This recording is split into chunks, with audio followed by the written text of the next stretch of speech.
കർത്താവായ യേശുക്രിസ്തുവിന്റെ അതിപരിശുദ്ധ നാമം വാഴ്ത്തപ്പെടുമാറാകട്ടെ. ഇന്ന് തിരുവചനത്തിന്റെ അമൂല്യത, the uniqueness of the Bible എന്നൊരു വിഷയമാണ് അല്പസമയം ഞാൻ നിങ്ങളോട് ചേർന്ന് ചിന്തിക്കുവാനായിട്ട് ആഗ്രഹിക്കുന്നത്. തിരുവചനം ദൈവം നമുക്ക് പേഴ്സണലായിട്ടും സഭയായിട്ടും അരുളപ്പാടുകൾ തന്നിരിക്കുന്ന ദൈവിക ആലോചനകൾ അറിയിച്ചിരിക്കുന്നത് ഈ തിരുവചനത്തിലൂടെയാണ്. എന്നാൽ ഇന്ന് ക്രിസ്ത്യാനിറ്റിയിൽ ഒരു നല്ല ശതമാനവും തിരുവചനത്തെക്കാൾ ഏറെ വിശുദ്ധ പാരമ്പര്യങ്ങളിൽ ആശ്രയിക്കുന്ന നിലയിലായിരിക്കുന്നു. The holy traditions. അവർക്ക് തിരുവചനത്തെക്കാൾ ഏറെ അവര് വിശുദ്ധ പാരമ്പര്യത്തിൽ ആശ്രയിക്കുന്നു. എന്നാൽ പാരമ്പര്യമല്ല സത്യം, തിരുവചനമാണ് എന്ന് ജനം മനസ്സിലാക്കേണ്ടുന്ന സമയം വളരെ അതിക്രമിച്ചിരിക്കുകയാണ്. തിരുവചനത്തിന്റെ അടിസ്ഥാനത്തിലാണ് ദൈവം നമ്മെ ന്യായം വിധിക്കുന്നത്. തിരുവചനത്തിലൂടെയാണ് ദൈവം നമ്മുടെ രക്ഷാ പദ്ധതികൾ നമുക്ക് മുന്നിൽ തുറന്നു തന്നിരിക്കുന്നത്. ആ തിരുവചനത്തിൽ ആശ്രയിക്കുന്ന ഏവനും സത്യമാർഗം മനസ്സിലാകുവാൻ തക്കവണ്ണം അത് നമ്മുടെ മുമ്പിൽ ദൈവത്താൽ എഴുതപ്പെട്ട് നമ്മുടെ കരങ്ങളിൽ ലഭിച്ചിരിക്കുകയാണ്. ഇന്നത്തെ ക്രിസ്ത്യാനിറ്റിയിൽ ഈ സത്യങ്ങൾ അറിയാതെ പോയി കഴിഞ്ഞാൽ അധികം വിദൂരമല്ലാത്ത ഭാവിയിൽ റാപ്ചർ നടക്കുകയും സഭ ഇവിടുന്ന് ചേർക്കപ്പെടുകയും ചെയ്യും. ദൈവസഭ ഈ കാലഘട്ടത്തിലെ വിളിച്ചു വേർതിരിക്കപ്പെട്ട വിശുദ്ധന്മാരുടെ കൂട്ടം സ്വർഗത്തിൽ എന്നേക്കുമായി വസിക്കുവാനായി റാപ്ചറിൽ ചേർക്കപ്പെടാൻ പോവുകയാണ്. എന്നാൽ ക്രിസ്തീയ മാർഗത്തിൽ ഒരു നല്ല ശതമാനത്തിനും റാപ്ചർ എന്താണെന്നേ അറിയാതെ വണ്ണം ട്രഡീഷണലുകളിലും പാരമ്പര്യങ്ങളിലും മുഴുകി അവരെ സത്യം മനസ്സിലാക്കാതെ പോയിരിക്കുന്നു. ഒരു കൂട്ടം ഒരു നല്ല ശതമാനത്തിന് ഇതിനെക്കുറിച്ച് മനസ്സിലായിട്ടുണ്ടെങ്കിലും അവരെയും വികലമായി പഠിപ്പിച്ചിരിക്കുന്നു. എന്തിനാണ് റാപ്ചർ? ആരാണ് റാപ്ചറിൽ ചേർക്കപ്പെടുന്നത്? അതിനായിട്ട് നാം എന്ത് ചെയ്യണം? എത്ര നാളത്തേക്കാണ് നാം സ്വർഗത്തിലേക്ക് ചേർക്കപ്പെടുന്നത്? എന്താണ് നമ്മുടെ സ്വർഗീയ നിത്യവാസം? ഈ വിഷയങ്ങളെ കുറിച്ചൊന്നും അറിവില്ലാതെ എങ്ങനെയോ ആ ഒരു വിശ്വാസത്തിൽ വന്നു ചേർന്നിരിക്കുന്ന ചിലരൊക്കെ ഉണ്ട്. ഒട്ടുമുക്കാലും ജനങ്ങൾ കൈവിടപ്പെട്ടു പോകാൻ പോകുന്ന ഒരു വലിയ സംഭവം അനധിവിദൂര ഭാവിയിൽ നടക്കാൻ പോവുകയാണ്. അതുകൊണ്ട് ഈ തിരുവചനത്തിന്റെ അമൂല്യത എന്താണെന്ന് നാം മനസ്സിലാക്കിയിരിക്കേണ്ടുന്നത് വളരെ അത്യന്താപേക്ഷിതമാണ്. ചില വചനങ്ങളും ചില ആധികാരിക അനുഭവങ്ങൾ കൂടെ കാണിച്ച് ഞാൻ ഈ തിരുവചനത്തിന്റെ അതുല്യത, അമൂല്യത എന്താണെന്ന് ഒന്ന് പറഞ്ഞ് മനസ്സിലാക്കുവാനായിട്ട് ആഗ്രഹിക്കുകയാണ്. റോമാലേഖനം 2-ാം അധ്യായം അതിന്റെ 16-ാം വാക്യത്തിൽ നമ്മെ ഓർപ്പിക്കുന്നു, ദൈവം യേശു ക്രിസ്തു മുഖാന്തരം മനുഷ്യരുടെ രഹസ്യങ്ങളെ എന്റെ സുവിശേഷത്താൽ ന്യായം വിധിക്കുന്ന നാളിൽ തന്നെ. പൗലോസ് അപ്പോസ്തലൻ കൂടി നമ്മളോട് പറഞ്ഞിരിക്കുന്ന ദൈവിക വചനം, ആ മിസ്റ്ററി റെവലേഷൻ, അതിലൂടെ ദൈവം നമ്മെ ന്യായം വിധിക്കുന്ന നാൾ അനധിവിദൂരമല്ലാത്ത ഭാവിയിൽ നടക്കാൻ പോവുകയാണ്. നാം അതിനായിട്ട് ഒരുങ്ങിയിട്ടുണ്ടോ? നാം ആ സുവിശേഷം എന്താണെന്ന് മനസ്സിലാക്കിയിട്ടുണ്ടോ? പാരമ്പര്യങ്ങളിലും പഴങ്കഥകളിലുമായി ക്രിസ്തീയ സഭ ഇന്ന് ആയിപ്പോയിരിക്കുകയാണ്. ഇവിടെ കൊലോസി ലേഖനം 2-ാം അധ്യായം 8-ാം വാക്യം, ഞാൻ ആ വാക്യം ഒന്ന് പ്രൊജക്ട് ചെയ്യാം. അവിടെ പറയുകയാണ്, തത്വജ്ഞാനവും വെറും വഞ്ചനയും കൊണ്ട് ആരും നിങ്ങളെ കവർന്നു കളയാതിരിപ്പാൻ സൂക്ഷിപ്പീൻ. ഇവിടെ പല രീതിയിലുള്ള വഞ്ചനകൾ നടക്കും. സാത്താൻ ഈ ലോകത്തിന്റെ അധിപതിയാണ്. അവൻ നിങ്ങളെ വഞ്ചിക്കുവാനായി പല തരത്തിലും നിങ്ങളോട് ഇടപെട്ടുകൊണ്ടിരിക്കും. അത് മനുഷ്യരുടെ സമ്പ്രദായത്തിനൊത്തവണ്ണം കണ്ടോ. ഇവിടുത്തെ പാരമ്പര്യം, ഇവിടുത്തെ വിശുദ്ധ പാരമ്പര്യമാണ് ഈ മനുഷ്യരുടെ സമ്പ്രദായം എന്ന് പറയുന്നത്. അത് ലോകത്തിന്റെ ആദ്യ പാഠങ്ങൾ, ഇവിടുത്തെ ആദ്യ പാഠങ്ങളും ഈ ലോകത്തിന്റെ സമ്പ്രദായത്തിനും ഒത്തവണ്ണമാണ്, അല്ലാതെ അത് ക്രിസ്തുവിനൊത്തവണ്ണമുള്ളതല്ല. ഈ വാക്യങ്ങളൊക്കെ നിങ്ങൾ വളരെയധികം ശ്രദ്ധിക്കണം. ഇത് തത്വജ്ഞാനവും വെറും വഞ്ചനയുമാണ്. അത് ഈ ലോകത്തിന്റെ മനുഷ്യരുടെ സമ്പ്രദായത്തിനൊത്തവണ്ണമാണ്. അത് ഈ ലോകത്തിന്റെ ആദ്യ പാഠങ്ങളാണ്. എന്നാൽ അത് ക്രിസ്തുവിനൊത്തവണ്ണമുള്ളതല്ല. വളരെ വളരെ സീരിയസ് ആയിട്ട് നമ്മൾ ഈ കാര്യങ്ങളെ മനസ്സിലാക്കണം. മർക്കോസിന്റെ സുവിശേഷം 7-ാം അധ്യായം അതിന്റെ 13-ാം വാക്യം നോക്കിക്കഴിഞ്ഞാൽ കർത്താവായ യേശു ക്രിസ്തു തന്നെ പറയുന്ന ഒരു ഭാഗം നമുക്ക് അവിടെ കാണാം. കർത്താവ് പറയുന്നത്, ഇങ്ങനെ നിങ്ങൾ ഉപദേശിക്കുന്ന സമ്പ്രദായത്താൽ ദൈവ കൽപ്പന ദുർബലമാക്കുന്നു എന്ന വാക്യം പ്രൊജക്ട് ചെയ്യുന്നില്ല. നിങ്ങൾക്ക് എടുത്തു നോക്കാം. ഇങ്ങനെ നിങ്ങൾ ഉപദേശിക്കുന്ന സമ്പ്രദായം, അതായത് ഈ ഹോളി ട്രഡീഷൻസ് എന്ന് പറയുന്ന അവരുടെ സമ്പ്രദായങ്ങളിലാണ് അവർ കൂടുതൽ ആശ്രയിച്ചിരുന്നത്. അതിനെ ശാസിച്ചുകൊണ്ട് കർത്താവ് അവരോട് പറയുക, നിങ്ങൾ ഈ ഉപദേശിക്കുന്ന സമ്പ്രദായത്താൽ ദൈവിക കൽപ്പനയെ ദുർബലമാക്കുന്നു, ദൈവിക ആലോചനയെ നിങ്ങൾ വികലമാക്കി കളയുന്നു. ആവർത്തന പുസ്തകത്തിൽ നിന്നൊരു വാക്യം കാണിക്കാം.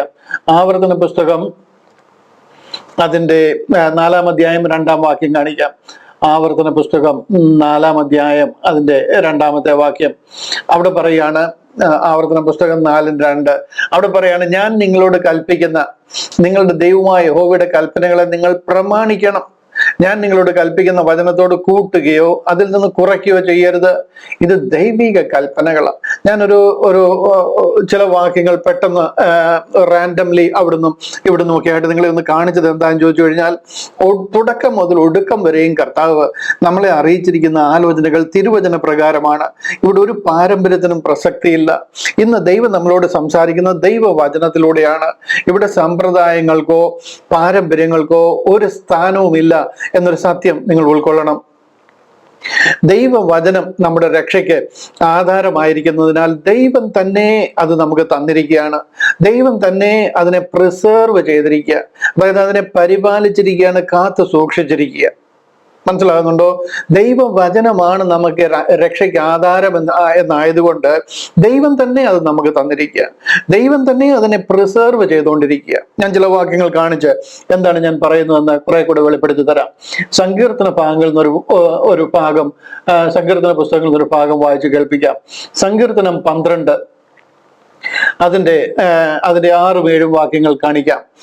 സങ്കീർത്തന പുസ്തകം 12-ാം അധ്യായം, സങ്കീർത്തനം 12 അതിന്റെ 6-7 വാക്യങ്ങൾ. അവിടെ ഇങ്ങനെയാണ് പറയുന്നത്: യഹോവയുടെ വചനങ്ങൾ നിർമ്മല വചനങ്ങളാകുന്നു. കണ്ടോ? നിലത്ത് ഉലയിൽ ഉരുക്കി 7 പ്രാവശ്യം ശുദ്ധി ചെയ്ത വെള്ളി പോലെ തന്നെ. അത്രയ്ക്ക് അമൂല്യമാണത്, അത്രയ്ക്ക് പ്യുവറാണത്. അത് നിർമ്മല വചനമാണ്. The word of the Lord are pure words, as silver tried in a furnace of earth, purified 7 times. 7 പ്രാവശ്യം ശുദ്ധി ചെയ്ത വെള്ളി പോലെ അത് ദൈവിക നിർമ്മല വചനങ്ങളാണെന്ന് പറയുക. അടുത്ത വാക്യം കണ്ടില്ലയോ? അടുത്ത വാക്യത്തിൽ പറയുന്നത്, യഹോവേ, നീ അവരെ കാത്തുകൊള്ളുകയും നീ ഈ തലമുറയിൽ നിന്ന് അവരെ എന്നും സൂക്ഷിക്കുകയും ചെയ്യും. മലയാള പരിഭാഷയിൽ വന്നിരിക്കുന്ന ഒരു ചെറിയ മിസ്റ്റേക്ക് അത്. നീ അല്ല, ശരിക്കും പറഞ്ഞു കഴിഞ്ഞാൽ യഹോവേ നീ അതിനെ, അതായത് നിർമ്മല വചനത്തെയാണ്, അതിനെ കാത്തുകൊള്ളും, നീ ഈ തലമുറയിൽ നിന്ന് അതിനെ എന്നും സൂക്ഷിക്കും എന്നായിരുന്നു ട്രാൻസ്ലേറ്റ് ചെയ്യേണ്ടത്. മലയാള പരിഭാഷയിൽ ഇങ്ങനെ പലയിടത്തും പല തെറ്റുകൾ പോയിട്ടുള്ളതിൽ ഒരു പ്രസക്തമായ തെറ്റാണ് ഞാൻ കാണിക്കുന്നത്. ഇവിടെ ഇംഗ്ലീഷിൽ പറഞ്ഞിരിക്കുന്നത് കണ്ടില്ലോ, thou shall keep them, O Lord, thou shall preserve them from this generation forever. ആ തിരുവചനത്തെ, ആ ദൈവിക വചനത്തെ thou shall keep them, നീ അതിനെ സൂക്ഷിക്കും. thou shall preserve them from the generations forever, തലമുറയിൽ നിന്ന് നീ അവരെ എന്നേക്കും, നീ ആ വചനത്തെ എന്നും സൂക്ഷിക്കുമെന്ന് പറയുക. ഇംഗ്ലീഷ് മാത്രം ഞാനൊന്ന് വായിക്കാം. 6-ാം വാക്യത്തിൽ പറഞ്ഞിരിക്കുന്നുണ്ട്, the word of the Lord are pure words, as silver tried in a furnace of earth, purified 7 times. അതിന്റെ അടുത്ത വാക്യത്തിൽ പറയാണ്, thou shall keep them. ഈ വചനത്തെ കുറിച്ചാണ് പറയുന്നത്. മലയാളത്തിലെ പരിഭാഷയിൽ യഹോവ നീ അവരെ കാത്തുകൊള്ളും എന്ന് എഴുതി. അവരെ നല്ല, നീ അതിനെ കാത്തുകൊള്ളും, ദൈവ വചനത്തെ കാത്തുകൊള്ളും. O Lord, thou shall preserve them. നീ ആ വചനത്തെ എന്നേക്കും, തലമുറയിൽ നിന്ന് നീ അതിനെ എന്നേക്കും സൂക്ഷിക്കും. ഇത് ദൈവവചനമാണ്. എല്ലാ തലമുറയിലും ദൈവത്തിന്റെ ഉത്തരവാദിത്വം അത് സൂക്ഷിക്കുക, മനുഷ്യനത് കൈമാറുക, മനുഷ്യനത് അവൈലബിൾ ആക്കുക, മനുഷ്യനത് അന്വേഷിച്ച് കണ്ടെത്തുക എന്നുള്ളത് ദൈവം അവർക്ക് കൊടുത്തിരിക്കുന്നതും ദൈവം അത് പരിപാലിച്ചെന്ന് നമ്മുടെ ഇടയിൽ തന്നിരിക്കുന്നതുമായ ദൈവിക അരുളപ്പാട്, ദൈവിക ആലോചനയാണ്. ദാനിയേൽ പ്രവചനം അതിന്റെ 10-ാം അധ്യായം 21-ാം വാക്യം ഒന്ന് കാണിക്കാം. ദാനിയേൽ പ്രവചനം 10:21. അവിടെ പറയാണ്, എന്നാൽ സത്യഗ്രന്ഥത്തിൽ എഴുതിയിരിക്കുന്നത് ഞാൻ നിന്നെ അറിയിക്കാം, ദാനിയേലിനെ അറിയിക്കാമെന്ന് ഗബ്രിയേൽ ദൂതൻ പറയുക. ഇവിടെ എഴുതിയിരിക്കുന്നത് അറിയിച്ചതിന് ശേഷം ദാനിയേൽ എഴുതിയതാണ് നമ്മൾ ഈ വായിക്കുന്നത്. എന്നാൽ ഇത് എഴുതുന്നതിന് മുമ്പേ ദാനിയേലിനോട് ഗബ്രിയേൽ ദൂതൻ പറയുകയാണ്, സത്യഗ്രന്ഥത്തിൽ എഴുതിയിരിക്കുന്നത് ഇതാണ്, തിരുവചനം എന്നേക്കും സ്വർഗത്തിൽ എഴുതപ്പെട്ടിരിക്കുന്നത്. അത് നാം പിന്നീട് ഭൂമിയിൽ നമ്മുടെ കയ്യിൽ ലഭിച്ചിരിക്കുന്നു എന്നുള്ളത് സത്യമാണെങ്കിലും ഭൂമിയിൽ എഴുതുന്നതിന് മുമ്പേ സ്വർഗത്തിൽ എഴുതപ്പെട്ടിരുന്നതാ. ആ സത്യഗ്രന്ഥത്തിൽ എന്ത് എഴുതിയിരിക്കുന്നു എന്ന് ഞാൻ നിന്നെ അറിയിക്കാമെന്ന് ഗബ്രിയേൽ ദാനിയേലിനോട് പറഞ്ഞതാണ് ദാനിയേൽ ഈ പുസ്തകത്തിൽ എഴുതിയിരിക്കുന്നത്. അതാണ് നമ്മൾ ഈ വായിക്കുന്നത്. മനസ്സിലായോ? നമ്മുടെ കരങ്ങളിൽ ഇത് ലഭിക്കുന്നതിന് മുമ്പേ സ്വർഗത്തിൽ എന്നേക്കും സ്ഥിരമായിരിക്കുന്നത്, സ്വർഗത്തിൽ രചിക്കപ്പെട്ടിരിക്കുന്നതും എഴുതപ്പെട്ടിരിക്കുന്നതും ദൈവിക വചനമായത്. ഇത് അത്രത്തോളം അമൂല്യമാണ്. എന്നാൽ സത്യഗ്രന്ഥത്തിൽ എഴുതിയിരിക്കുന്നത് ഞാൻ നിന്നെ അറിയിക്കാം, നിങ്ങളുടെ പ്രഭുവായ മിഖായേൽ അല്ലാതെ ഈ കാര്യങ്ങളിൽ എന്നോടുകൂടെ ഉറച്ചു നിൽക്കുന്നവൻ ആരുമില്ല. ഗബ്രിയേൽ ദാനിയേലുമായിട്ടുള്ളൊരു സംഭാഷണം അവിടെ. സങ്കീർത്തന ഭാഗത്തിൽ നിന്ന് ഉടനീളം സങ്കീർത്തന ഭാഗങ്ങളിൽ ഞാനൊരു വാക്യം എടുത്ത് കാണിക്കാം. 139 സങ്കീർത്തനം അതിന്റെ 16 വാക്യം കാണിക്കാം. 139 16 വാക്യം. അവിടെ ഇങ്ങനെയാണ് പറയുന്നത്. 139 16 വാക്യം. അവിടെ പറയുന്നത് കണ്ടോ, ഞാൻ പിണ്ടാകാരമായിരുന്നപ്പോൾ നിന്റെ കണ്ണെന്നെ കണ്ടു, നിയമിക്കപ്പെട്ട നാളുകളിൽ ഒന്നും ഇല്ലാതിരുന്നപ്പോൾ അവയെല്ലാം നിന്റെ പുസ്തകത്തിൽ എഴുതിയിരുന്നു. ഒന്നും നിയമിക്കുന്നതിന് മുൻപ്, ആകാശവും ഭൂമിയും സൃഷ്ടിക്കുന്നതിന് മുമ്പ്, ഞാൻ പിണ്ടാകാരമായിരുന്നപ്പോൾ നിന്റെ കണ്ണെന്നെ കണ്ടു, നിയമിക്കപ്പെട്ട നാളുകളിൽ ഒന്നും ഇല്ലാതിരുന്നപ്പോൾ, സൃഷ്ടിക്കപ്പെട്ട നാളുകളിൽ ഒന്നും ഇല്ലാതിരുന്നപ്പോൾ അവയെല്ലാം നിന്റെ പുസ്തകത്തിൽ എഴുതിയിരുന്നു. നാം ആരാകും, നാം എങ്ങനാകും, എന്താണ് നമ്മുടെ പദ്ധതി എന്താണെന്നുള്ളത് ഈ ഉലകം സൃഷ്ടിക്കുന്നതിന് മുമ്പേ സ്വർഗത്തിൽ എഴുതപ്പെട്ടിരുന്നതാണ്. നിന്റെ പുസ്തകത്തിൽ അവയെല്ലാം എഴുതപ്പെട്ടിരുന്നു. എനിക്ക് പല കാര്യങ്ങൾ നിങ്ങളെ കാണിക്കാനുള്ളവന് ഞാൻ ഇവിടെ അധിക സമയം നിൽക്കുന്നില്ല, പെട്ടെന്ന് പോവുകയാണ്. വെളിപ്പാട് പുസ്തകം 20 അധ്യായത്തിൽ നിന്നൊരു വാക്യം കൂടെ കാണിക്കാം. റെവലേഷൻസ് 20 അതിന്റെ 12 വാക്യം കാണിക്കാം. വെളിപ്പാട് പുസ്തകം 20:12 അവിടെ പറയുകയാണ്, മരിച്ചവർ ആബാലവൃദ്ധം സിംഹാസനത്തിന് മുമ്പിൽ നിൽക്കുന്നത് കണ്ടു, പുസ്തകങ്ങൾ തുറന്നു, ജീവന്റെ പുസ്തകം എന്ന മറ്റൊരു പുസ്തകം തുറന്നു. പുസ്തകങ്ങളിൽ എഴുതിയിരിക്കുന്നതിന് ഒത്തവണ്ണം മരിച്ചവർക്ക് അവരുടെ പ്രവൃത്തിക്ക് അടുത്ത ന്യായവിധി ഉണ്ടായി. ഇവിടുന്ന് മരിച്ചു മൺമറഞ്ഞു പോയ എല്ലാവരും, കുഞ്ഞുകുട്ടി ആബാലവൃദ്ധം, മരിച്ചവർ ബാലന്മാര് മുതൽ വൃദ്ധന്മാര് വരെ, ഇവിടെ എഴുന്നേറ്റ് വരും. ദൈവത്തിന്റെ സിംഹാസനത്തിന് മുൻപാകെ നിൽക്കുമ്പോൾ ജീവന്റെ പുസ്തകത്തിൽ അവരുടെ പേരുണ്ടോ എന്ന് നോക്കും. മറ്റ് പുസ്തകങ്ങൾ അവിടെ തുറക്കപ്പെടുകയാണ്. ഈ പുസ്തകങ്ങൾ എഴുതിയിരുന്നതിന്റെ അനുസരിച്ച് നമുക്ക് ന്യായം വിധിക്കും. ഒരു വിശുദ്ധ പാരമ്പര്യത്തിന്റെയും ബേസിസിൽ നിങ്ങളെ ന്യായം വിധിക്കത്തില്ല. ഒരു വിശുദ്ധ പാരമ്പര്യം താങ്കൾ ഫോളോ ചെയ്തുവെന്ന് അവിടെ ചോദിക്കാൻ ആരും കാണത്തില്ല. താങ്കൾ മരിച്ച് മൂക്കിൽ നിന്ന് ശ്വാസം പോയി കഴിയുമ്പോൾ താങ്കൾ മുഖാമുഖം നിൽക്കുന്നത് കർത്താവിന്റെ മുമ്പിലാണ്. താങ്കൾ അതിനുശേഷം ദൈവിക ന്യായാസനങ്ങളുടെ മുമ്പിൽ നിൽക്കേണ്ടതായിട്ട് വരും. വചനപ്രകാരം നമ്മെ ന്യായം വിധിക്കുന്ന നാളുണ്ട്. കർത്താവായ യേശു ക്രിസ്തു ഈ വചനത്തിന്റെ ആധികാരികത ഉറപ്പിച്ചിരിക്കുക. ഇത് അതോറിറ്റേറ്റീവ് ആണ്, ഇത് ഓതന്റിക്കേറ്റ് ചെയ്തിരിക്കുക. കർത്താവ് ഈ ഉലകത്തിലെ ശുശ്രൂഷയിൽ നമുക്കറിയാം, യെശയ്യാ പ്രവചനം തന്റെ കരങ്ങളിൽ എടുക്കുക. യെശയ്യാ പ്രവചനം 61 അധ്യായം അവിടെ നിന്ന് സിനഗോഗിൽ നിന്ന് വായിക്കുന്നത് നമുക്ക് കാണുവാനായിട്ട് കഴിയും. ദൈവം മനുഷ്യനായിട്ട് അവതരിച്ചിരിക്കുക, അവൻ ജഡമായി തീർന്നിരിക്കുക, ദൈവം ജഡമായി ലോകത്തിൽ വന്നിരിക്കുക. ആ ദൈവം കരങ്ങളിലെടുത്ത തിരുവചനമായി എൻ്റെ നിങ്ങളുടെയും കയ്യിലിരിക്കുന്നത്. ഇത് നമ്മുടെ രക്ഷയ്ക്ക് ആധാരമായി നമുക്ക് വേണ്ടി ദൈവം തന്നിരിക്കുന്ന അരുളപ്പാടുകളാണ്. ഇത് കർത്താവ് ഈ ലോകത്തിലെ മിനിസ്ട്രിയിൽ വായിക്കുക. അതുപോലെ തന്നെ സാത്താനാൽ പരീക്ഷിക്കപ്പെടുന്ന പല സാഹചര്യങ്ങൾ നമുക്ക് ഈ ലോകത്തിലെ മിനിസ്ട്രിയിൽ കാണാം. അവിടെ വെച്ചൊക്കെ കർത്താവ് പറയുന്നത്, മനുഷ്യൻ അപ്പം കൊണ്ട് മാത്രമല്ല ദൈവത്തിന്റെ വായിൽ കൂടി വരുന്ന സകല വചനം കൊണ്ടും ജീവിക്കുന്നു. കർത്താവിന്റെ വായിൽ കൂടി വന്നിരിക്കുന്ന വചനങ്ങളാണ് എഴുതി നമുക്ക് ഈ തന്നിരിക്കുന്നത്. ഈ റിട്ടൺ വേർഡ് ഓഫ് ഗോഡ് ആയിട്ട് നമ്മുടെ കയ്യിൽ തന്നിരിക്കുന്നത്. ആകാശവും ഭൂമിയും ഒഴിഞ്ഞു പോകും, ഇതിലെ ഒരു വള്ളിയാകട്ടെ പുള്ളിയാകട്ടെ മാറിപ്പോകത്തില്ല എന്ന് പറഞ്ഞ് അത്രയ്ക്ക് അമൂല്യമായ, അത്രയ്ക്ക് അതുല്യമായ ദൈവവചനമാണ് ഇന്ന് നമുക്ക് ആധാരമായി ദൈവം നമ്മുടെ കരങ്ങളിൽ തന്നിരിക്കുന്നത്. ദൈവത്തിന്റെ എഴുതപ്പെട്ട വചനമാണ് എൻ്റെ നിങ്ങളുടെയും കരങ്ങളിലിരിക്കുന്ന ഈ ബൈബിൾ. ഇതിനെയാണ് റിട്ടൺ വേർഡ് ഓഫ് ഗോഡ് എന്ന് പറയുന്നത്. എന്നാൽ നമുക്കെല്ലാം അറിയാം, ദൈവത്തിന്റെ മനുഷ്യരൂപമായ വചനമാണ് കർത്താവായ യേശു ക്രിസ്തു. ആ കർത്താവ് Jesus is the personal word of God. ദൈവം മനുഷ്യനായിട്ട് അവതരിച്ച് ദൈവവചനമെന്ന് അവന് പേര്. ആദിയിൽ വചനം ഉണ്ടായിരുന്നു, വചനം ദൈവമായിരുന്നു, വചനം ദൈവത്തോട് കൂടെയായിരുന്നു. ആ വചനം ജഡമായി തീരുക. അടുത്ത വാക്യങ്ങളൊക്കെ പറയുന്നത് വചനം ജഡമായി തീർന്നു, കൃപയും സത്യവും നിറഞ്ഞവനായി നമ്മുടെ ഇടയിൽ പാർത്തു. ദൈവവചനം കർത്താവ്, Jesus Christ is the personal word of God. മനസ്സിലായോ? നമുക്ക് എഴുതപ്പെട്ട് തന്നിരിക്കുന്ന വചനമാണ് നമ്മുടെ കയ്യിലിരിക്കുന്ന ഈ ബൈബിൾ. വെളിപ്പാട് പുസ്തകം 19 അധ്യായം അതിന്റെ 13 വാക്യം നോക്കിക്കഴിഞ്ഞാൽ നമുക്ക് അവിടെ കാണാൻ കഴിയും, അവന് ദൈവവചനം എന്ന പേർ പറയുന്നു. ഹല്ലേലൂയ.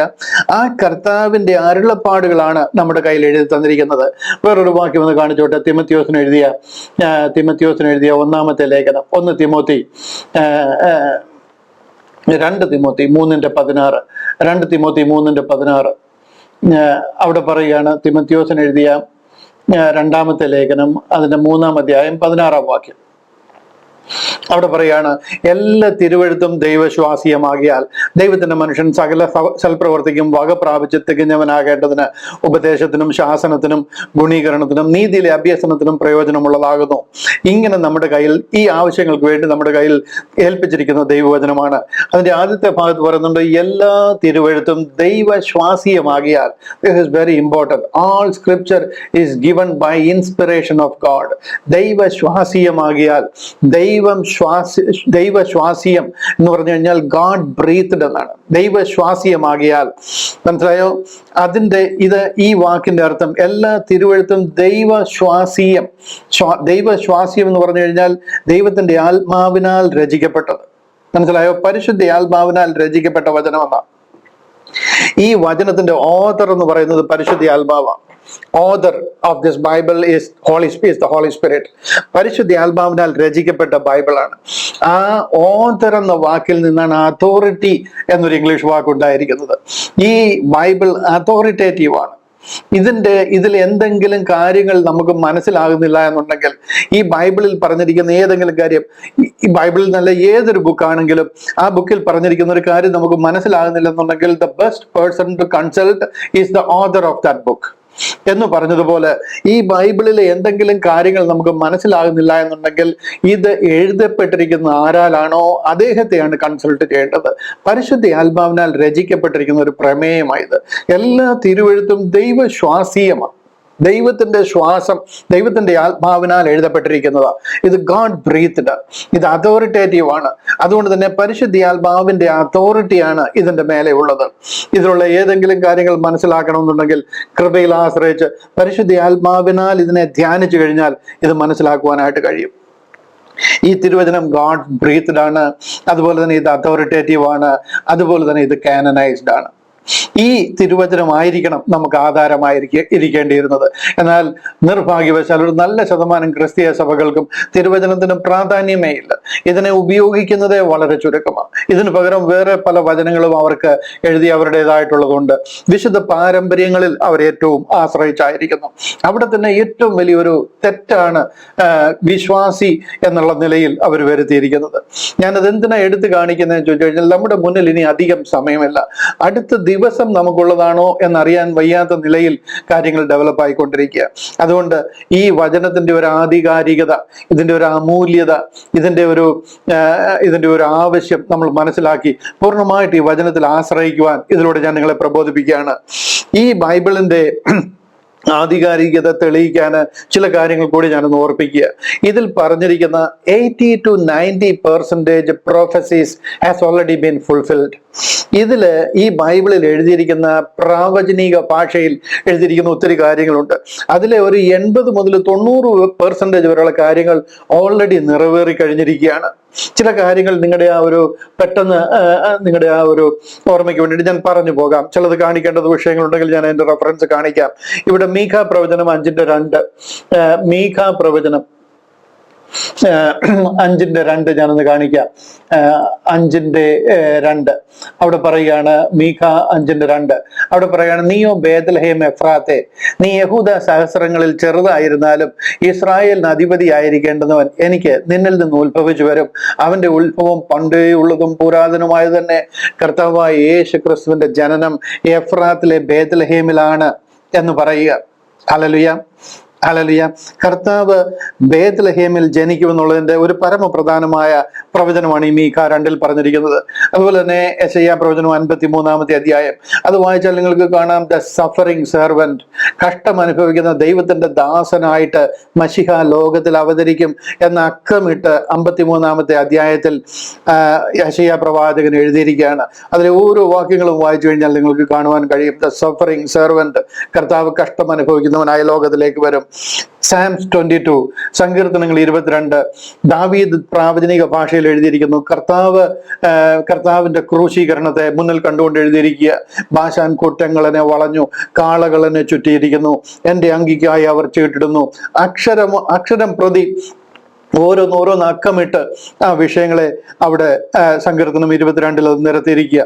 കർത്താവിന്റെ ക്രൂശീകരണത്തെ കുറിച്ച് കർത്താവിന്റെ ലോകത്തിലെ മിനിസ്ട്രിയിൽ നോക്കിക്കഴിഞ്ഞാൽ ഓരോ ഇൻസ്റ്റൻസ് നടക്കുമ്പോഴും അവിടെ പറയുന്നുണ്ട് വചനം ഇങ്ങനെ നിവർത്തിയാകേണ്ടതിന് ഇത് സംഭവിച്ചു.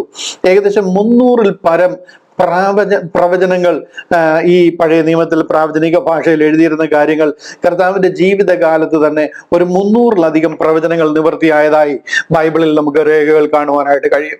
ദാനിയേലിന്റെ പ്രവചനം 9-ാം അധ്യായം 24 മുതൽ 27 വരെയുള്ള വാക്യങ്ങൾ ഓരോന്നും നിങ്ങൾ എടുത്ത് വായിച്ചു നോക്കുവാനായിട്ട് ഞാൻ നിങ്ങളെ ഓർപ്പിക്കുക. അതിൽ പറഞ്ഞിരിക്കുന്ന പകുതി കാര്യങ്ങൾ നിറവേറി കഴിഞ്ഞു. ബാലൻസ് നിറവേറിക്കൊണ്ടിരിക്കുന്നു.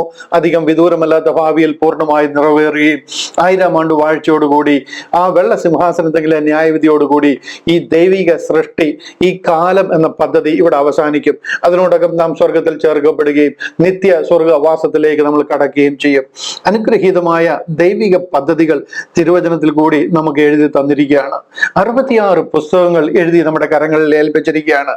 ഈ 66 പുസ്തകങ്ങളുടെ അമൂല്യത എന്ന് പറഞ്ഞു കഴിഞ്ഞാൽ 40 എഴുത്തുകാര് 1500 വർഷം കൊണ്ട് പല സാഹചര്യത്തിൽ പല സ്ഥലങ്ങളിൽ നിന്ന് എഴുതിയിരിക്കുന്നു.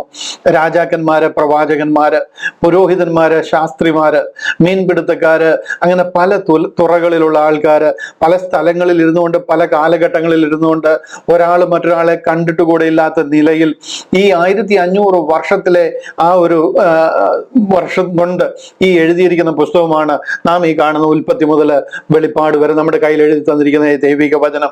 എന്നിട്ടും ഇതിന്റെ തുടക്കം മുതൽ ഒടുക്കം വരെയുള്ള പുസ്തകങ്ങളിൽ കൂടി കടന്നു പോകുന്ന ഒരു ത്രെഡ് ഉണ്ട്, ഒരു ദൈവിക പദ്ധതിയുണ്ട്.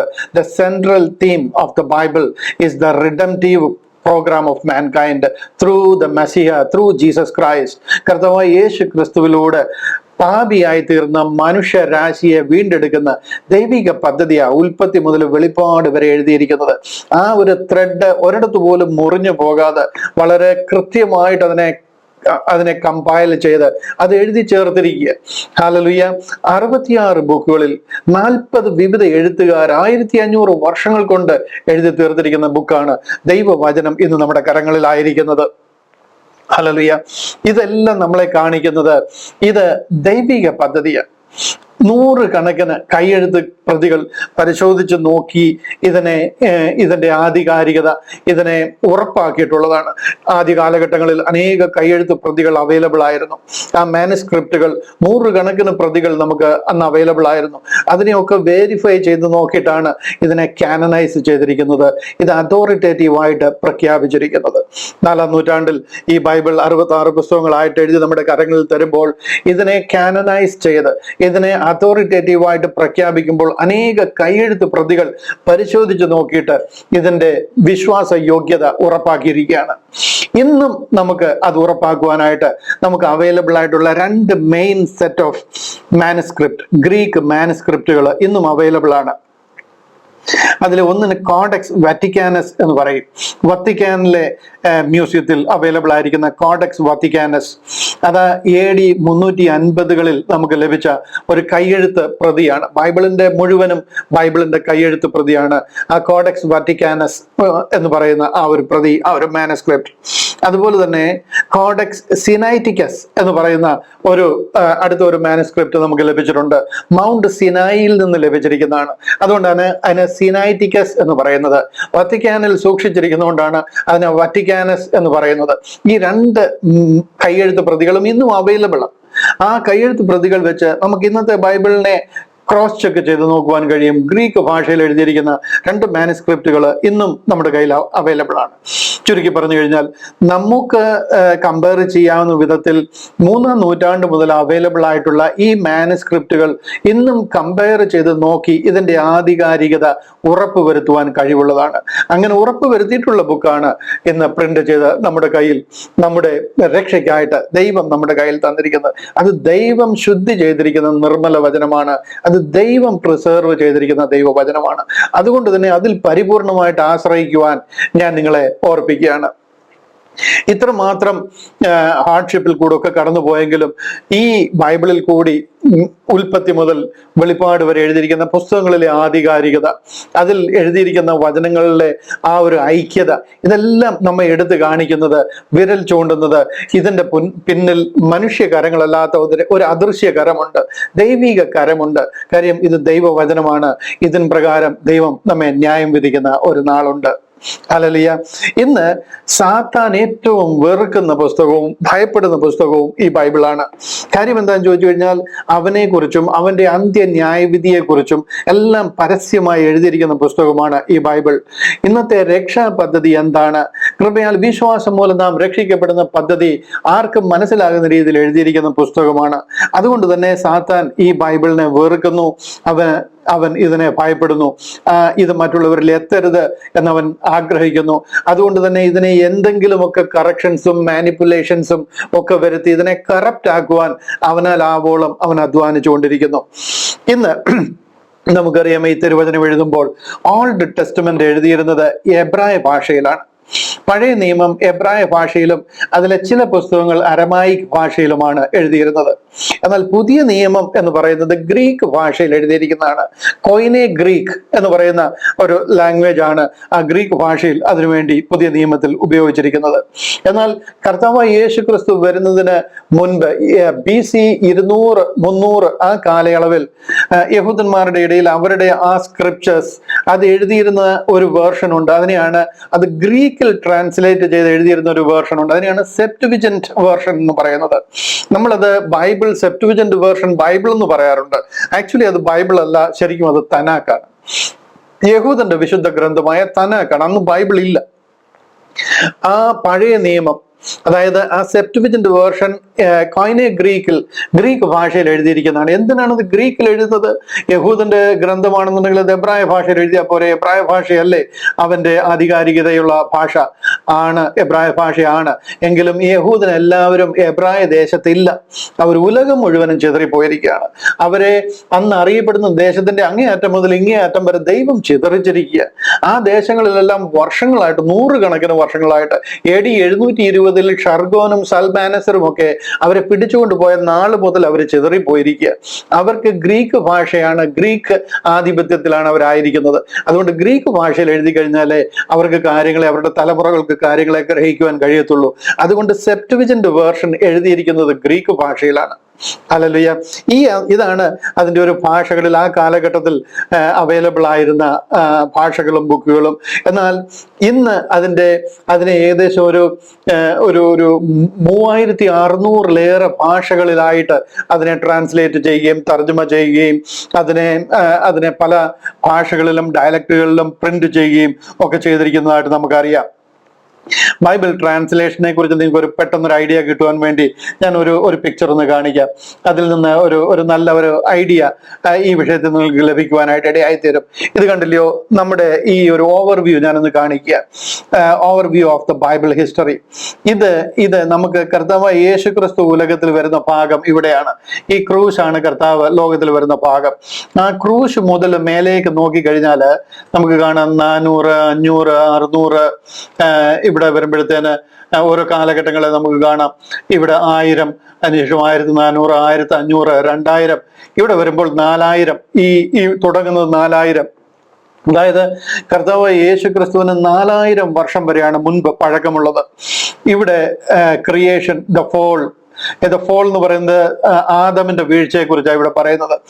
ആദമിന്റെ വീഴ്ച, അതിനുശേഷം 1000 വർഷം കഴിഞ്ഞപ്പോൾ നോഹ വരുന്നു. അവിടെയാണ് ദ ഫ്ലഡ് ഉണ്ടാകുന്നത്. നോഹയ്ക്ക് ശേഷം 1000 വർഷം കൊണ്ട് കഴിയുമ്പോൾ അബ്രഹാമിനെ ദൈവം വിളിക്കുന്നു. ഈ 2000 എന്ന് കാണിക്കുന്ന അബ്രഹാമിന്റെ കാലമാണ്. ഇതിന് മുൻപ് 2000 വർഷം കൂടെ ഉണ്ട്. ആദം മുതൽ അബ്രഹാം വരെ 2000 വർഷമാണ് ഇവിടെ. ആ 2000 വർഷം കഴിഞ്ഞ് അബ്രഹാമിനെ വിളിക്കുന്നു. അതിനുശേഷം 500 വർഷം കൂടെ, 1500 വർഷം കൂടെ കഴിയുമ്പോഴത്തേന് ഇസ്രായേൽ ഈജിപ്തിൽ അടിമകളായിട്ട് കഴിയുന്നു. ഈ 1500 മുതൽ ആദം വരെ നോക്കിക്കഴിഞ്ഞാൽ 2500 വർഷമാണ്. ഇവിടുന്ന് മേപ്പോട്ട് നോക്കിക്കഴിഞ്ഞാൽ BC 2500 വർഷമാണ്. ഈ 1500 വർഷത്തിൽ നമുക്ക് മൊത്തത്തിൽ ഒരു ചരിത്രത്തിന്റെ ഒരു ഗ്രിപ്പ് നിങ്ങൾക്ക് ലഭിക്കാൻ വേണ്ടിയിട്ടാണ് ഞാൻ ഈ പിക്ചർ കാണിക്കുന്നത്. ഈ 1500 വർഷം കഴിഞ്ഞിട്ട് അവരെ അവിടെ നിന്ന് വിടുവിച്ചുകൊണ്ട് വരികയും 1400 കോൺക്വസ്റ്റ് ഓഫ് കനാനിൽ എത്തിച്ചേരുന്ന ഭാഗത്തെക്കുറിച്ചും, അതിനുശേഷം 1000 വർഷം ആകുമ്പോഴത്തേന്, ഏകദേശം ഈ 1000 ആകുമ്പോഴത്തേന് ഡേവിഡിക് കിങ്ഡം ദാവീദിന്റെ ഭരണം. ഇവിടെ മുതൽ ആദം വരെ നോക്കിക്കഴിഞ്ഞാൽ 3000 വർഷത്തെ ഒരു ദൈർഘ്യമാണ്. ദാവീദിന് ശേഷം വരുന്ന മറ്റു രാജാക്കന്മാര്, ഇവിടെ ജെറോബയാം, റഹോബയാം, ഈ കാലത്ത് വരുമ്പോഴത്തേന് ഇസ്രായേൽ കിങ്ഡം ഡിവൈഡഡ് ആകുന്നു. ഇതിനെയാണ് കിങ്ഡം ഡിവൈഡഡ്. ഇവിടെ കണ്ടില്ലേ, നോർത്തേൺ കിങ്ഡം എന്നും സൗത്തേൺ കിങ്ഡം എന്നും പറഞ്ഞ് രണ്ടായിട്ട് മാറുകയാണ്. ഈ നോർത്തേൺ കിങ്ഡം ആണ് ഇസ്രായേൽ എന്നും സൗത്തേൺ കിങ്ഡം ആണ് ജൂദ എന്നും അറിയപ്പെടുന്നത്. ഇസ്രായേൽ, ജൂദ. ഇതിനെ ഹൗസ് ഓഫ് ഇസ്രായേൽ എന്നും ഹൗസ് ഓഫ് ജൂദ എന്നും പറയും. എന്നാൽ ഈ ജൂദ റൈറ്റിലേക്ക് വന്ന് ഇവിടെ വെച്ച് എക്സൈൽ ടു അസീറിയ, കണ്ടില്ലയോ, ഇവിടെ വെച്ച് ഇവർ അസീറിയൻ പ്രവാസത്തിലേക്ക് പിടിച്ചോണ്ട് പോയി. ആരാ കൊണ്ടുപോയത്? ഇവിടെ വെച്ചാണ് ഷർഗോൻ, ഷൽമാനേസർ എന്നൊക്കെ പറയുന്ന അസീറിയൻ രാജാക്കന്മാർ ഇവരെ പിടിച്ചോണ്ട് പോയത്. ഏത് കാലഘട്ടത്തിൽ? അത് BC 722 BC 722. അതായത് BC 700 മുതൽ ഇവർ ചിതറിപ്പോയത്. ഇതിനുശേഷം ഇവരുടെ വംശപാരമ്പര്യം എങ്ങോട്ട് വന്നിരിക്കുന്നു? എങ്ങോട്ടും വന്നിട്ടില്ല. കാര്യം ഇവർ ചിതറിപ്പോയി. ഇവരാണ് ലോസ്റ്റ് 10 ട്രൈബ്സ് ഓഫ് ഇസ്രായേൽ എന്ന് പറയുന്നത്. ഇവർ ഉലകം മുഴുവനും ചിതറിപ്പോകാനായിട്ട് ഇടയായി. ഇവർ തിരികെ വന്നിട്ടില്ല. എന്നാൽ ജൂദ എന്ന് പറയുന്നത് 2 ഗോത്രം അടങ്ങുന്ന രാജ്യമാണ് ഹൗസ് ഓഫ് ജൂദ. ഇവരെ പിടിച്ചോണ്ട് പോകുന്നത് നെബൂഖദ്നേസറാണ് ബാബിലോണിലേക്ക്. ഇവരെയാണ് ബാബേൽ പ്രവാസത്തിലേക്ക് കൊണ്ടുപോകുന്നത്. അതിനുശേഷം ഇവരെ ഇറാനിലുണ്ടായിരുന്ന അന്നത്തെ രാജാക്കന്മാരായിരുന്ന കോരശും ദാര്യാവേശും ഈ ബാബേൽ പിടിക്കുകയും അതിനുശേഷം അവർ ആ മെദോ പേർഷ്യൻ രാജ്യത്തിന്റെ അടിമത്തത്തിലാവുകയും അതിനുശേഷം ആ കോരശ് രാജാവിന്റെ കൽപ്പന പ്രകാരം ശൂഷൻ രാജധാനിയിൽ നിന്ന് ആ കൽപ്പന ലഭിച്ചതിന് പ്രകാരം ഇവിടെ നമുക്ക് എസ്രായെയും നെഹമ്യാവിനെയും സെരുബാബേലിനെയും ഒക്കെ അയക്കുന്നതും യെരൂശലേം ദേവാലയം പണിയും ഒക്കെ ചെയ്യുന്നതായിട്ട് നമുക്ക് കാണാം. BC 432 ഒരു കാലഘട്ടം നമുക്ക് ഇവിടെ കാണാം. അതിനുശേഷം കുറെ ഡോട്ടഡ് ലൈനാണ്. കാര്യം ഇതിനുശേഷം ദൈവം ഇവരോട് ഇടപെട്ടിട്ടില്ല, ദൈവിക ശബ്ദം ഇവർ കേട്ടിട്ടില്ല, ദൈവം ഇവരിൽ നിന്നും മാറി നിന്ന ഒരു സമയമാണ്. അതിനുശേഷം ഇവിടെ വെച്ച് ഈ മലാക്കി പ്രവാചകൻ പ്രവചിച്ച് നിർത്തുക. ആ മലാക്കി പ്രവചനത്തിലെ പ്രവചനം പോലെ തന്നെ 400 ചില്ലുവാനും വർഷങ്ങൾക്ക് ശേഷം യോഹന്നാൻ സ്നാപകനെ ലോകത്തിലേക്ക് അയക്കുക, യെരൂശലേമിലേക്ക്, ഇസ്രായേലിലേക്ക് അയക്കുകയാണ്. അതിന് പിന്നാലെ കർത്താവ് യേശു ക്രിസ്തു ലോകത്തിലേക്ക് വരിക, കർത്താവിന്റെ ക്രൂശീകരണം നടക്കുക.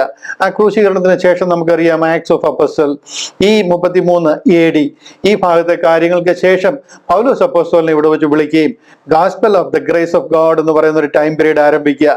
Church, the body of Christ, ദൈവത്തിൽ മർമ്മമായിരുന്ന സഭ എന്ന ദൈവിക പദ്ധതി ആരംഭിക്കുക. എന്നാൽ റാപ്ചർ അധികം വിദൂരമല്ലാത്ത ഭാവിയിൽ നടക്കുകയും ഈ പദ്ധതി അവസാനിക്കുകയും ചെയ്യും. അതിനുശേഷം വെളിപ്പാട് പുസ്തകത്തിൽ പറഞ്ഞിരിക്കുന്ന ദ എൻഡ് ടൈംസ് എന്ന് പറയുന്ന കാലഘട്ടത്തിലേക്ക് വരും. ഇതാണ് ബൈബിളിന്റെ ഒരു ഓവറോൾ ഒരു ടൈം ലൈൻ. നിങ്ങൾക്ക് ആ ഒരു നാൾ വഴികൾ ഒന്ന് മനസ്സിലായി കഴിഞ്ഞാൽ ഞാൻ ആ ബൈബിള് കാണിക്കുമ്പോൾ കുറെ കൂടി കാര്യങ്ങളെ നിങ്ങൾക്ക് മനസ്സിലാക്കുവാനായിട്ട് കഴിയും. ഇതാണ് ഓവർവ്യൂ ഓഫ് ദ എന്താ പറയുന്നത് Bible history. Let me show you the Bible translations. ഇതാണ് ബൈബിൾ ട്രാൻസ്ലേഷൻസ് കൂടി ഒന്ന് കാണിക്കാം. ഈ BC 1500 മുതൽ AD 100 വരെയുള്ള ചുരുളുകളാണ് ഈ താഴെ വെച്ചിരിക്കുന്ന 2 ചുരുളുകൾ. ഇതിനെയാണ് കോഡെക്സ് അലക്സാൻഡ്രിയനസ് എന്നും ഈ കോഡെക്സ് വാറ്റിക്കാനസ് എന്നും കോഡെക്സ് സിനൈറ്റിക്കസ് എന്നൊക്കെ ഞാൻ മുമ്പേ പറഞ്ഞിരിക്കുന്ന മാനുസ്ക്രിപ്റ്റുകളാണ്, കൈയെഴുത്ത് പ്രതികളാണ്. അതിൽ നിന്ന് ഏൻഷ്യന്റ് കോപ്പികൾ, അതായത് പഴയ കോപ്പികൾ, പല രീതിയിലുള്ള അനേകം മാനുസ്ക്രിപ്റ്റുകൾ, 100 കണക്കിന് കോപ്പികൾ ആ കാലത്ത് ലഭ്യമായിട്ടുണ്ടായിരുന്നു. അതെല്ലാം ഒരേ കാര്യം തന്നെയാണ് പറയുന്നത്. ചില കൈയെഴുത്ത് പ്രതിയായത് കാരണം അതിലുണ്ടാവായിരുന്ന ഹ്യൂമൻ എറർ, ചില കൈയെഴുത്തിന്റെ മിസ്റ്റേക്കുകൾ എന്നുള്ളത് ഒഴിച്ചു കഴിഞ്ഞാൽ അതിൽ പറഞ്ഞിരിക്കുന്ന തീം കർത്താവായ യേശു ക്രിസ്തുവിനെ കുറിച്ച് പറഞ്ഞിരിക്കുന്നതും വീണ്ടെടുപ്പ് പദ്ധതിയും കൃപയാൽ വിശ്വാസം മൂലമുള്ള രക്ഷയും എല്ലാം ഒരേ കാര്യം തന്നെയാണ് പറഞ്ഞിരിക്കുന്നത് എന്ന് കാണുവാനായിട്ട് കഴിയും. ഏൻഷ്യൻ വേർഷൻസ് ഇത് പഴയ കൈയെഴുത്ത് പ്രതികളാണ്. ഇതില് അന്നുണ്ടായിരുന്ന ഈ ലാറ്റിൻ വൾഗേറ്റ് എന്ന് പറയുന്ന ഒരു ബൈബിളാണ്. ഇതിൽ നിന്നും ആദ്യം പ്രിന്റ് ചെയ്ത ബൈബിൾ അച്ചടിച്ചത് ലാറ്റിൻ ഭാഷയിലാണ്. വൾഗേറ്റ് എന്നാണ് ആ ബൈബിളിന് പറഞ്ഞിരുന്നത്, ലാറ്റിൻ വൾഗേറ്റ്. ഇതായിരുന്നു ആദ്യ കാലങ്ങളിൽ ഉണ്ടായിരുന്ന ബൈബിൾ. ഇതായിരുന്നു റോമൻ കാത്തലിക് ചർച്ച്, ഓർത്തഡോക്സ് ചർച്ചുകൾ ആ കാലഘട്ടങ്ങളിൽ ഉപയോഗിച്ചിരുന്നത്. ലാറ്റിൻ ഭാഷയിലായിരുന്നു അത് എഴുതിയിരുന്നത്. എന്നാൽ അതിനുശേഷം 1380കളിൽ ജോൺ വിക്ലിഫ് എന്ന് പറയുന്ന ഒരു തിയോളജിയൻ ഇതിനെ ഇംഗ്ലീഷിലേക്ക് ട്രാൻസ്ലേറ്റ് ചെയ്യുവാനായിട്ട് ഇടയായി. എന്നാൽ ജോൺ വിക്ലിഫിന് ശേഷം 1525 കുറെ കൂടെ വിപുലമായിട്ട് ഇതിനെ വില്യം ടിൻഡെയിൽ എന്ന് പറയുന്ന ഒരാൾ ഈ പുസ്തകത്തിനെ, ഈ ബൈബിളിനെ ഇംഗ്ലീഷിലേക്ക് ട്രാൻസ്ലേറ്റ് ചെയ്യുകയുണ്ടായി. വില്യം ടിൻഡെയിൽ. ഇതിനാണ് ടിൻഡെയിൽ ബൈബിൾ എന്ന് പറയുന്നത്. ഇദ്ദേഹത്തിന്റെ ട്രാൻസ്ലേഷൻ കഴിഞ്ഞപ്പോൾ തന്നെ റോമൻ കത്തോലിക്ക സഭ ഇതിനെതിരായിട്ട് തിരികുകയും ഈ ട്രാൻസ്ലേഷൻ ഇംഗ്ലീഷിലേക്ക് ട്രാൻസ്ലേറ്റ് ചെയ്തതുകൊണ്ട് ഇദ്ദേഹത്തെ വളരെ ദാരുണമായിട്ട് കൊന്നുകളയുകയും കുഴിച്ചിട്ടതിന് ശേഷം അവിടെ നിന്നും അദ്ദേഹത്തിന്റെ ഡെഡ് ബോഡി വീണ്ടും തോണ്ടിയെടുത്ത് അതിനെ വീണ്ടും കത്തിക്കുകയും ചെയ്ത് കളഞ്ഞിട്ട് ആ ടിൻഡെയിൽ ബൈബിളിനെ നശിപ്പിക്കുകയും ഒക്കെ ചെയ്തതായിട്ട് നമുക്ക് ചരിത്രത്തിൽ നിന്നും മനസ്സിലാക്കും. എന്നാൽ ആ ടിൻഡെയിൽ നിന്ന് ലഭിച്ച ഒരു പ്രചോദനം കാരണം മൈൽസ് കവർഡെയിൽ എന്ന് പറയുന്ന ഒരാള് അതിനുശേഷം ഒരു ഈ ബൈബിളിനെ ട്രാൻസ്ലേറ്റ് ചെയ്ത് ഇംഗ്ലീഷിലേക്ക്, അതാണ് ഈ കവർഡെയിൽ ബൈബിൾ എന്ന് പറയുന്നത്. ആ കവർഡെയിൽ ബൈബിൾ ഇരിക്കുന്ന സമയത്ത് തന്നെ ദ ഗ്രേറ്റ് ബൈബിൾ എന്ന് പറഞ്ഞിട്ട് ഒരു ട്രാൻസ്ലേഷൻ ഉണ്ടാകുവാനായിട്ടിടയായി. ഈ ഗ്രേറ്റ് ബൈബിളിനെ ഇംഗ്ലീഷ് ചർച്ചുകളിൽ, ഇംഗ്ലണ്ടിലുള്ള എല്ലാ ചർച്ചുകളിലും ഇത് ഉപയോഗിക്കാനായിട്ട് ഓതറൈസേഷൻ അവർക്ക് ലഭിക്കുകയും എല്ലാ ചർച്ചുകളിലും ഈ ലാറ്റിൻ വൾഗേറ്റിന് പകരം ദ ഗ്രേറ്റ് ബൈബിൾ ഉപയോഗിക്കുകയും ചെയ്തതായിട്ട് 1500-കളിൽ അങ്ങനെ ഉപയോഗിച്ചതായിട്ട് നമുക്ക് തെളിവുകളുണ്ട്. അതിൽ നിന്ന് ഒരു ജനീവ ബൈബിൾ എന്ന് പറയുന്ന ഒരു കോപ്പി ട്രാൻസ്ലേറ്റ് ചെയ്യുകയുണ്ടായി. തുടർന്ന് ബിഷപ്പ് ബൈബിൾ എന്ന് പറഞ്ഞും അതിനെ ട്രാൻസ്ലേറ്റ് ചെയ്യുകയുണ്ടായി.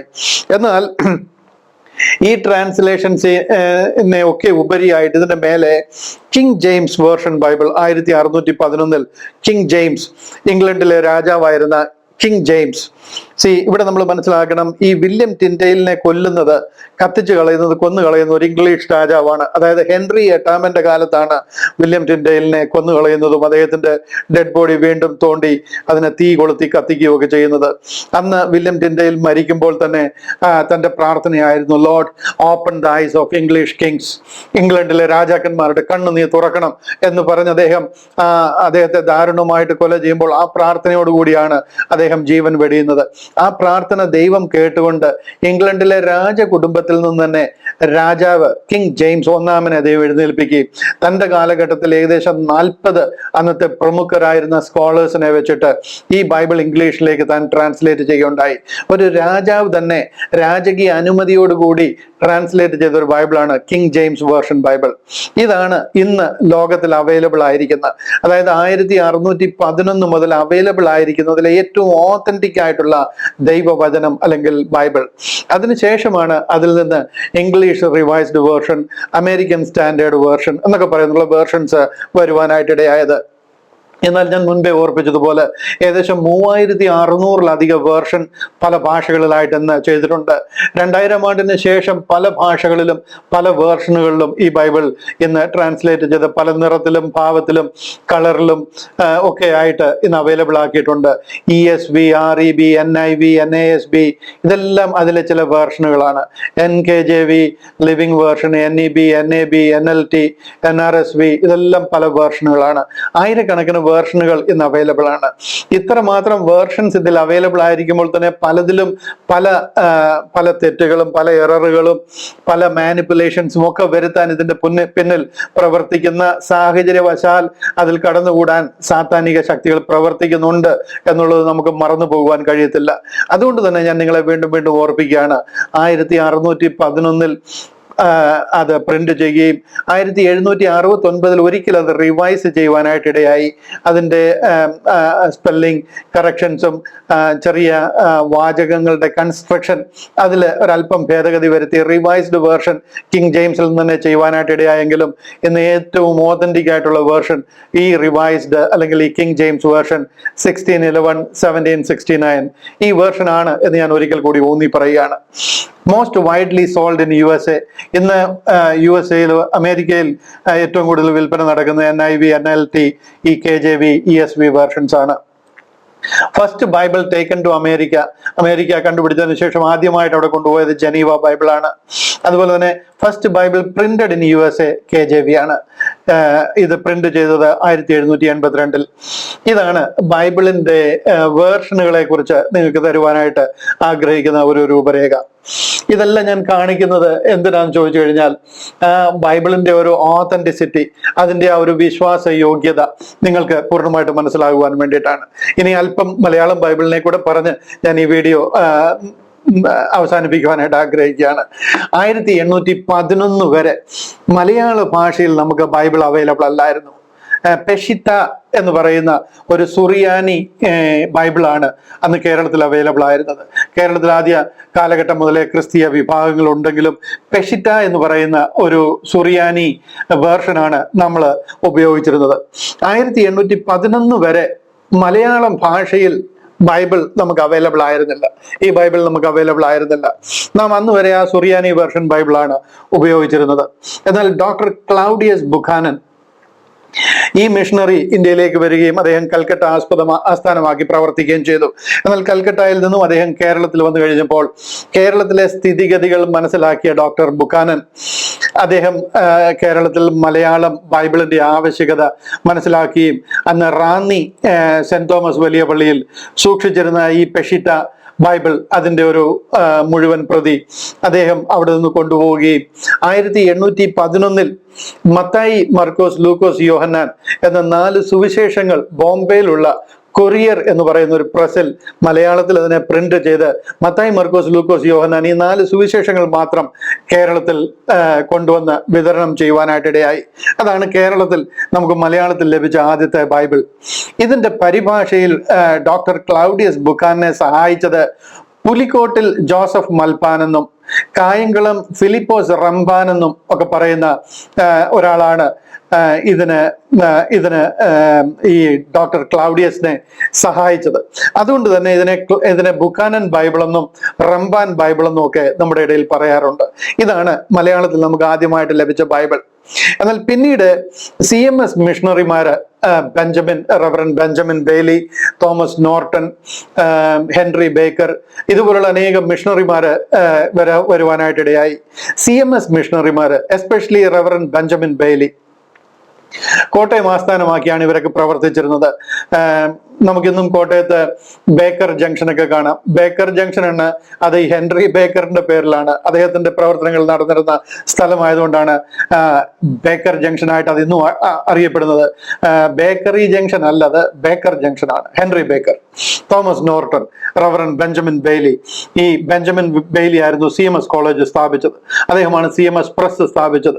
CMS മിഷണറിമാരാണ്.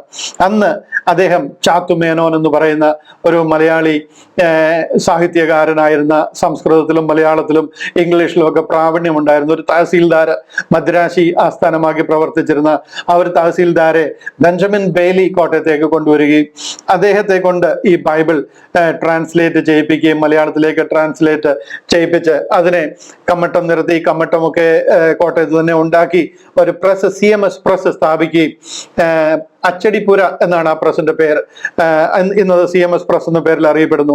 ആ പ്രസിൽ 1829 പുതിയ നിയമവും 1841 പഴയ നിയമവും പ്രിന്റ് ചെയ്തിട്ട് സമ്പൂർണ്ണ ബൈബിൾ അതിനുശേഷം അദ്ദേഹം പ്രസിദ്ധീകരിക്കുവാനായിട്ട് 1841 റവറൻഡ് ബെഞ്ചമിൻ ബെയ്ലിയെ ദൈവം ഉപയോഗിച്ചു. അങ്ങനെ മലയാള ഭാഷയിൽ നമുക്ക് ഈ ബൈബിൾ ലഭിക്കുവാനായിട്ടിടയായി. എന്നാൽ അതിനുശേഷം ബാസൽ മിഷൻ, നമുക്കറിയാം ബാസൽ മിഷൻ എന്ന് പറയുന്ന പല മിഷനുകൾ, അതുപോലുള്ള പല മിഷനുകളും ഉണ്ടായിരുന്നു. എന്നാൽ ഈ ബാസൽ മിഷന്റെ മിഷണറി ആയിരുന്ന ഒരു ഹെർമൻ ഗുണ്ടർട്ട്, അദ്ദേഹം 1850കളിൽ ഇതുപോലെ തന്നെ മലയാളം ഭാഷയിൽ പഴയ നിയമവും പുതിയ നിയമവും പരിഭാഷപ്പെടുത്തി അതിനെ പ്രിന്റ് ചെയ്ത് അവൈലബിൾ ആക്കുവാനായിട്ട് ഇടയായി തീർന്നു. ബെഞ്ചമിൻ ബെയ്ലിക്ക് ശേഷം വന്ന ഈ ഹെർമൻ ഗുണ്ടർട്ട് മലയാളം ബൈബിൾ പഴയ നിയമവും പുതിയ നിയമവും നമുക്ക് പ്രിന്റ് ചെയ്ത് മലയാളത്തിൽ അവൈലബിൾ ആക്കി തരുവാനായിട്ട് അദ്ദേഹം ഉപയോഗിച്ചിട്ടുണ്ട്. എന്നാൽ 1911 ഈ ബെഞ്ചമിൻ ബെയ്ലിയുടെയും ഹെർമൻ ഗുണ്ടർട്ടിന്റെയും വർക്കുകൾ ക്രോഡീകരിച്ചുകൊണ്ട് ബൈബിൾ സൊസൈറ്റി ഓഫ് ഇന്ത്യ സത്യവേദ പുസ്തകം എന്ന് പറയുന്ന ഒരു ബൈബിൾ അവരുടെ വർക്ക് ക്രോഡീകരിച്ചുകൊണ്ട് പുറത്തിറക്കുവാനായിട്ടിടയായി. അതാണ് ഇന്ന് നമ്മുടെ എല്ലാം കരങ്ങളിലിരിക്കുന്ന സത്യവേദ പുസ്തകം. ആ കറുത്ത ചട്ടയുള്ള സത്യവേദ പുസ്തകം എന്ന് എഴുതിയിരിക്കുന്ന തടിച്ച ബൈബിൾ, അതാണ് നമുക്ക് മലയാളത്തിൽ 1911 അതായത് 1611 കിങ് ജെയിംസ് വേർഷൻ ഇറക്കി. എക്സാക്ട്ലി 300 വർഷം കഴിഞ്ഞപ്പോൾ 1911 ഈ സത്യവേദ പുസ്തകം മലയാളത്തിൽ പ്രിന്റ് ചെയ്യുവാൻ, മലയാളത്തിൽ അവൈലബിൾ ആക്കുവാനായിട്ട് ഇടയായി തീർന്നു. എന്നാൽ ഇതാണ് മലയാള ബൈബിളിന്റെ ഒരു നാൾ വഴികൾ. ഇന്ന് ഏറ്റവും ഓതറൈസ്ഡ് ആയിട്ടുള്ള, ഏറ്റവും ഓത്തന്റിക് ആയിട്ടുള്ള Bible king James version Bible ആണെന്ന് ഒരിക്കൽ കൂടി ഞാൻ ഊന്നി പറയുകയാണ്. തർക്കമായിട്ടോ ഡിസ്പ്യൂട്ടുകളായിട്ടോ ഏതെങ്കിലും വിഷയമുണ്ടെങ്കിൽ നാം റെഫർ ചെയ്യേണ്ടത് കിങ് ജെയിംസ് വേർഷൻ ബൈബിൾ ആണ്. തിരുവചനം ഇന്ന് ഇത്ര മനോഹരമായിട്ട് നമ്മുടെ കയ്യിൽ അവൈലബിൾ ആയിരിക്കുമ്പോൾ, ഈ ലോകത്തിന്റെ ഈ മാനുഷിക പാരമ്പര്യത്തിൽ അകപ്പെട്ടു പോകുന്നതിനിടയായി തീരാതെ തിരുവചനത്തെ വ്യക്തമായിട്ട് പഠിക്കുവാനും നമ്മുടെ രക്ഷയ്ക്ക് ആധാരമായ തേനിലും തേൻകട്ടയിലും മധുരമായ നമ്മുടെ ജീവന്റെ മൊഴികൾ പറഞ്ഞിരിക്കുന്ന ആ തിരുവചനത്തിന്റെ ബേസിസിൽ മുന്നോട്ട് ജീവിക്കുവാൻ, മുന്നോട്ട് കർത്താവിനെ അറിയുവാൻ, ദൈവവചനപ്രകാരം കർത്താവിനെ ആരാധിക്കുവാൻ, നമ്മുടെ വീണ്ടെടുപ്പ് ഉറപ്പാക്കുവാൻ ഞാൻ നിങ്ങളെ പ്രബോധിപ്പിക്കുക. തിരുവചനമാണ് ആധാരം. ഇന്നത്തെ വിശുദ്ധ പാരമ്പര്യങ്ങളല്ല, ഹോളി ട്രഡീഷൻസിനല്ല നാം ആശ്രയിക്കേണ്ടത്. തിരുവചനമാണ് നമുക്ക് ആധാരം. ഇത് ദൈവശ്വാസീയമാണ്, ഇത് അതോറിറ്റേറ്റീവ് ആണ്, ഇത് കാനനൈസ്ഡ് ആണ്, ഇത് ദൈവവചനമാണ്, ഇത് ജീവന്റെ മൊഴികളാണ്. God bless you. നിങ്ങൾക്ക് അനുഗ്രഹമായി ഞാൻ വിശ്വസിക്കുന്നു. ദൈവം നിങ്ങളെ ധാരാളമായിട്ട് ഇതിലൂടെ അനുഗ്രഹിക്കട്ടെ, സഹായിക്കട്ടെ. God B with you.